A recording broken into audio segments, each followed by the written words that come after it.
قیامت کے روز جب ہم اللہ کے آگے پیش ہوں گے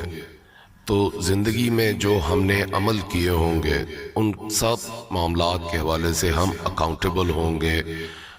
ہم جواب دہ ہوں گے اللہ کو۔ کسی بھی جگہ پر میری باتوں کے دوران اگر میں کوئی قرآن کا حوالہ دیتا ہوں، حدیث کا حوالہ دیتا ہوں، تو میں اس کو کوٹ نہیں کر رہا ہوتا، میں اس کا مفہوم بیان کرتا ہوں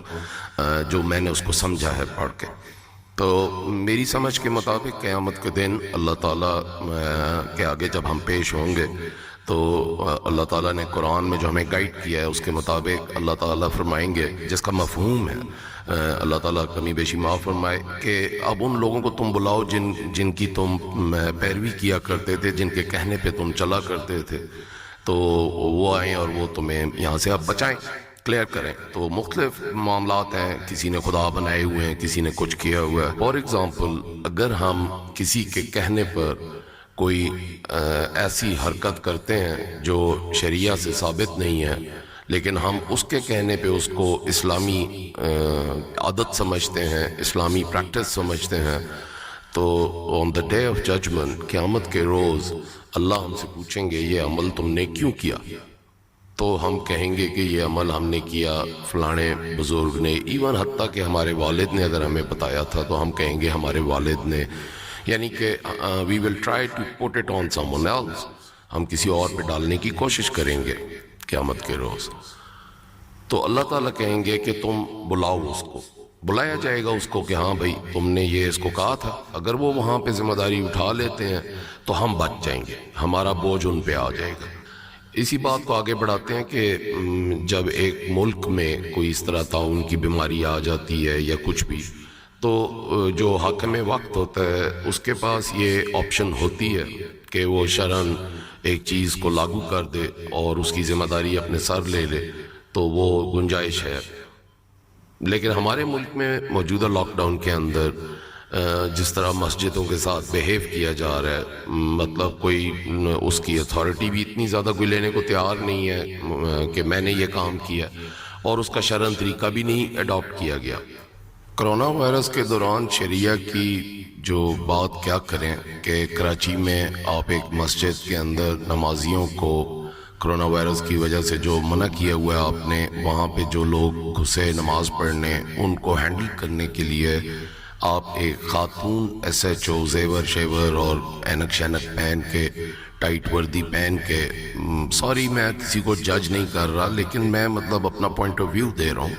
کہ اس کو آپ بھیجتے ہیں وہاں پر مسجد کے دروازے پر۔ کیا ہمارے پاس صرف خاتون ایس ایچ او رہ گئی تھیں اس معاملے کو ہینڈل کرنے کے لیے؟ ہم نے تو شریعہ کی وہاں بھی پرواہ نہیں کی کہ مسجد کے دروازے کے اوپر اگر ایسا کوئی سیناریو کریٹ کرنا بھی ہے تو اس کے لیے ایک مطلب خاتون کو بھیجنے کی کوئی ضرورت نہیں ہے۔ ہم تو اتنے مطلب لا علم ہیں ان ساری باتوں سے، ہم تو یہ بھی نہیں سوچتے کہ ان چیزوں کے عوام پر کیا اثرات ہوں گے۔ تو یہ معاملہ بڑا ٹیڑھا ہے، اور اس کے اوپر علماء کرام کو، گورنمنٹ کو بیٹھ کے اچھی طرح تحقیق کر لینی چاہیے۔ یہ جو نمازیوں کے درمیان فاصلہ نہ رکھنا ہے، اس کے پیچھے پہلے تو معلوم کر لینا سائنس کیا ہے،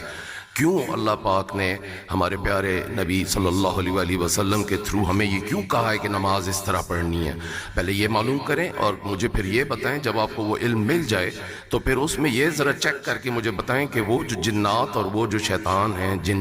جن کو دور رکھنے کے لیے فاصلے کو ختم کیا جاتا ہے، کیا وہ بھی کرونا کے ڈر سے وہاں نہیں آئیں گے؟ دیکھیے بہت سارے دلائل میرے جیسے عام انسان کو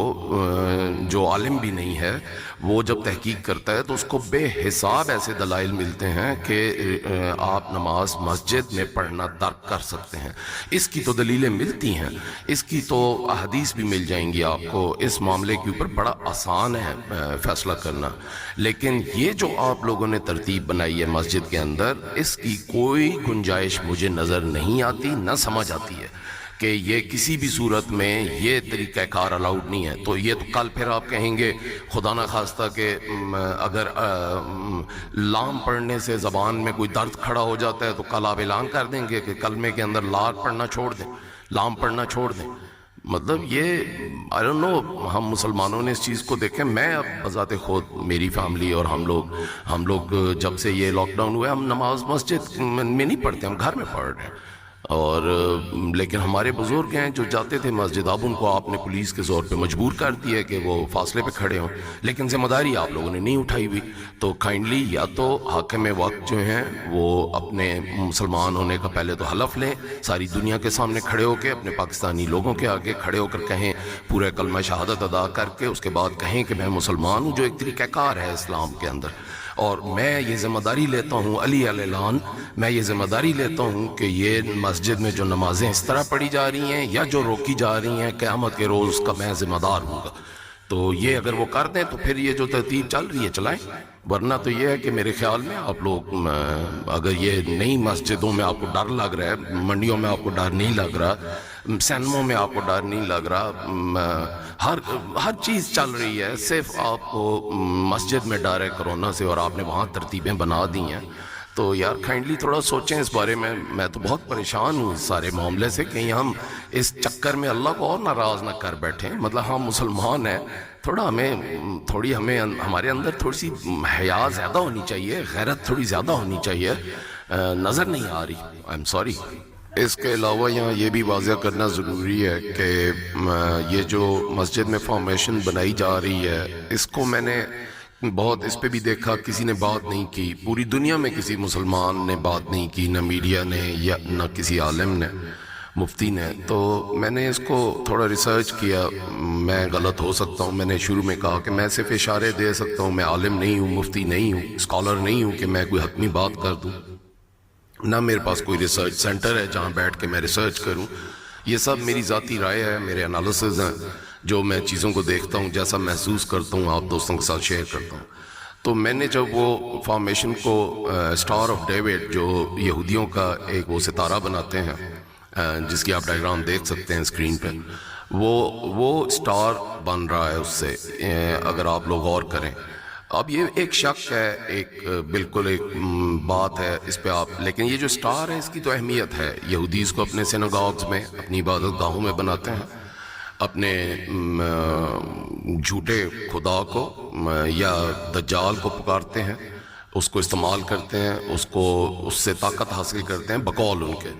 تو یہ ان کی عبادت اور ان کی چیزوں کا حصہ ہے، اور یہ عرب میں اس کو اڈاپٹ نہیں کیا گیا. مکہ مدینہ میں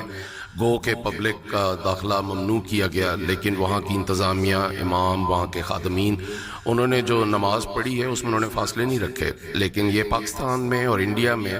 اس کو خصوصی طور پہ بہت اسٹرانگلی لاگو کیا گیا. تو یہ اسٹار آف ڈیوڈ جو بن رہا ہے، یہی آپ دیکھ لیں. اب اس کی فارمیشن اور بھی ہو سکتی تھیں، آپ سیدھی لائن میں لوگ کھڑے کر سکتے تھے. ایک صف کے پیچھے جب دوسرا آدمی کھڑا ہوتا ہے تو وہ آلریڈی 2-2.5-3 فٹ کا فاصلہ اس آدمی سے ہو چکا ہوتا ہے، اور دونوں کا رخ جو ہے وہ مختلف جانب ہوتا ہے، لہٰذا وہ سیف تھا.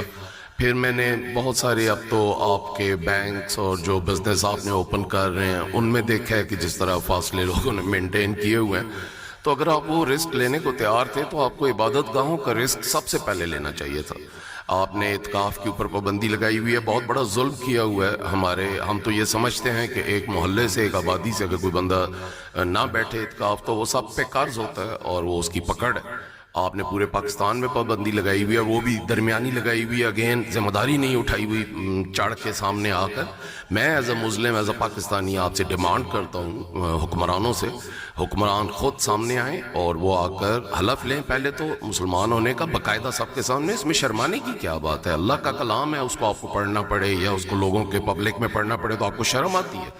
ہمارے اللہ کو مچھر کی مثال دیتے شرم نہیں آتی، آپ کو قرآن پڑھتے شرم آتی ہے. تو آپ جو ہے وہ باقاعدہ آخری 10 سورتوں کی تلاوت کریں. ہمارے سامنے تھوڑے اپنا اچھے طریقے سے مسلمان ہونے کا ہمارا حق ہے، ہم آپ سے شہادت مانگیں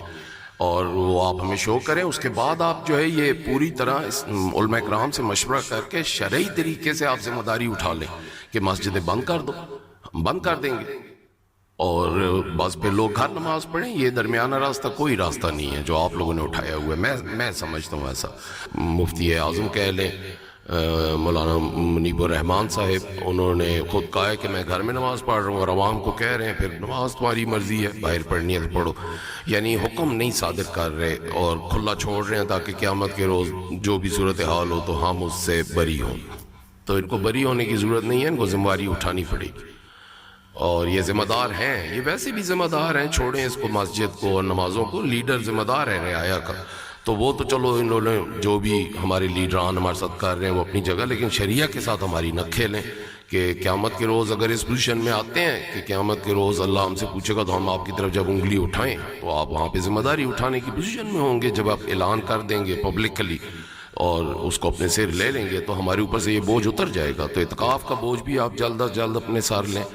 اور نمازوں کا بھی لیں، تو اس دن قیامت کے روز جب اللہ تعالیٰ ہمیں کہیں گے کہ ان کو پکارو، بلاؤ ان کو، تو وہ ہمارے لیے پھر مجبوری ہے نا، تو یہ چیزیں کلیئر ہو جانا بہت ضروری ہیں۔ بینگ اے مسلم، ہم ایک مسلم رعایا ہیں، اس وقت مسلم حکومت ہے، اسلامک گورنمنٹ ہے، مسلمان حکمران ہیں، مسلمان رعایا ہے، یہ ملک ایک اسلامی ریاست ہے، تو اس ملک اسلامی ملک کے اندر ایک اسلامی طریقہ کار پر کام ہونا چاہیے، یہ ٹینشن ختم ہونی چاہیے، تو وہ بھی میرے خیال میں غلط چیز ہو رہی ہے۔ پھر آپ نے مارکیٹس کھول دیں، آپ نے بینکس کھول دیے، جس طرح لوگ بندے پہ بندہ چڑھا ہوا ہے، بزنس آپ آہستہ آہستہ کھول رہے ہیں، لیکن تعلیمی ادارے، مدارس، مساجد، ان کی طرف آپ کی توجہ نہیں ہے، یہ ہونی چاہیے تھی اور ان کے اوپر زیادہ توجہ دیں۔ ایک چیز اور جس پہ میں بات کرنا چاہوں گا، تمام مومنین مومنات جو پاکستان میں بستے ہیں ان کو بھی اندھی تقلید سے تھوڑا احتیاط کرنی چاہیے، دین کو پہلے رکھیں، اور اس کے بعد جو ہے وہ آپ اپنے پیشوا یا جو بھی بزرگ لیڈران آپ بناتے ہیں ان کے پیچھے ضرور چلیں، لیکن احتیاط کریں، کیونکہ قیامت کے روز ان میں سے بہت سارے آپ سے بری ہو جائیں گے اور اپنا ہاتھ آپ سے اٹھا لیں گے، اور بلکہ بہت سارے تو ایسے ہوں گے جو ابلیس کی روش پہ چلتے ہوئے کہیں گے کہ اگر ہم ان کو بہکا رہے تھے تو بھٹکا رہے تھے تو یہ بہکے بھٹکے کیوں، ان کو عقل نہیں تھی، اور ابلیس تو یہی کہے گا نا کہ ان کے پاس قرآن تھا، ان کے پاس اللہ کا پیغام تھا، یہ کیوں بھٹکے، کیوں میری باتوں میں آئے۔ تو یاد رکھیں حضرت آدم علیہ السلام، حضرت حوا کو یاد رکھیں کہ جنت میں تھیں تو کیا ہوا وہ سارا، تو آپ لوگ اللہ جتنے رحیم ہیں، جتنے کریم ہیں، اتنے قہار، اتنے جبار ہیں، ورنہ اللہ صرف جنت بناتے، اللہ نے جہنم نہیں بنانی تھی پھر، لیکن اللہ جو ہے وہ انصاف کے فیصلے کریں گے۔ اور یہ ڈیبیٹ نہیں اوپن ہوئی، یہ اسٹار آف ڈیوڈ پہ بات نہیں ہوئی، مجھے ان سب چیزوں کا بہت افسوس ہے، لیکن میں کیا کر سکتا ہوں، میں تو صرف ایک بات کر سکتا ہوں، آپ کو اس طرف اشارہ دے سکتا ہوں، اگر آپ کسی قابل سمجھیں تو ان کی ہوئی باتوں پہ ذرا غور کیا کریں۔ ٹک ٹاک سٹارز آپ کے 2 دن میں وائرل ہو جاتے ہیں ہمارے ملک میں، عوام بھی میں تو ویسے کہتا ہوں کہ آفرین ہے اب اس عوام پر کہ جو ایک کنجری کا ناچ کو وائرل کرنے میں 10 منٹ نہیں لگاتی، اور کوئی بھی بات کام کی، میں اپنی بات نہیں کر رہا، بہت سارے سوشل میڈیا پہ ہمارا ناصر روان کو لے لو، یہ اب ایک وہ بچہ تھا اس کے باپ کو قتل کر دیا، ایسے معاملات سوشل میڈیا پہ لوگ لے کے آتے ہیں اس ہوپ کے ساتھ کہ جیسے ہمارا ننگا ناچ مشہور ہوا تھا، ہمارا یہ ظلم جو ہم پہ ہوا ہے یہ بھی مشہور ہو جائے گا اور لوگ ہمیں انصاف دیں گے۔ مطلب عجیب و غریب بات ہے یار، میں نا باتیں کرتا ہوں نا تو بڑا دل سے کرتا ہوں، تو میرے منہ میں نا اتنا میں مہذب آدمی ہوں نہیں، تو میں اس طرف جاتا ہوں تو پھر میری بڑی مشکل سے اپنے جذبات کو کنٹرول میں کرتا ہوں۔ سب لوگ اپنے گریبان میں جھانکو، شرم آنی چاہیے ہم لوگوں کو یار، مطلب ہم کوئی کام کی بات کے اوپر کوئی بالکل ہمارے کان ہی نہیں ہے، ہم لوگ جو ہے وہ اگلوں کی پھیلائی ہوئی سازشیں، گیمیں، ان کے ناچ گانے، اور ان کو ہم بالکل ہر وقت ان کے اندر گھسے ہوئے ہیں، ملینز اینڈ ملینز میں گھسے ہوئے ہیں ہم، اور یہاں پر کیا کچھ انفارمیشن شیئر ہوتی ہے، یہاں پر سوشل میڈیا پر کتنے مسلمان علماء کرام، سائنسدان، ڈاکٹرز، لڑکیاں، لڑکے، پڑھے لکھے انجینئرز کیا کچھ شیئر کرتے ہیں، لیکن وہاں پر اگر دیکھو تو کسی کی کوئی انٹرسٹ ہی نہیں ہے۔ یہ ہے ہماری قوم اور ہم زندہ قوم ہیں۔